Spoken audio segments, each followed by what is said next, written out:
राधे राधे भक्तों। श्री कृष्ण कहते हैं कि मनुष्य अपने छोटे से दृष्टिकोण से जीवन को देखता है, जबकि भगवान समस्त जन्मों की यात्रा को एक साथ देखते हैं। जो दुहक आज तुम्हें असहनीय लग रहा है, वही कल तुम्हारी आत्मा को मजबूत बनाने वाला आधार बन सकता है। मनुष्य परिणाम देखकर रोता है, पर भगवान प्रक्रिया के माध्यम से तुम्हें गढ़ रहे होते हैं। जिस परिस्थिति में तुम्हें लगता है कि भगवान ने तुम्हें छोड़ दिया है, उसी क्षण वे तुम्हें सबसे अधिक संभाल रहे होते हैं। भगवान कभी मनुष्य को तोड़ने नहीं आते, वे उसे उसके झूठे सहारों से मुक्त करने आते हैं। जो छिनता है वो अक्सर बोझ होता है, और जो बचता है वही तुम्हारा सच्चा धन होता है। दुहक उस अग्नि के समान है जिसमें आत्मा की अशुद्धियां जलकर समाप्त होती हैं। मनुष्य जिन परिस्थितियों से भागना चाहता है, वही परिस्थितियां उसे भीतर से परिपक्व बनाती हैं। भगवान जब देर करते हैं, तब वे मना नहीं कर रहे होते, बल्कि तुम्हें योग्य बना रहे होते हैं।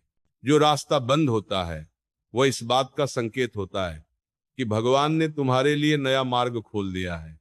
मनुष्य संसार से जितना जुड़ता है उतना ही उलझता है, और भगवान से जितना जुड़ता है उतना ही मुक्त होता है।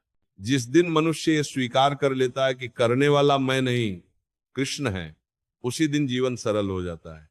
भक्ति का वास्तविक अर्थ भगवान पर प्रश्न उठाना नहीं, बल्कि हर उत्तर उन्हें सौंप देना है। जो अपमान तुम्हें चुभता है, वही तुम्हारे भीतर छिपे अहंकार को तोड़ने का साधन बनता है। मनुष्य जिसे हार समझता है, वही कई बार भगवान की दृष्टि में सबसे बड़ी जीत होती है। भगवान हमें वह नहीं देते जो हम मांगते हैं, वे हमें वह देते हैं जिसकी हमें सबसे अधिक आवश्यकता होती है।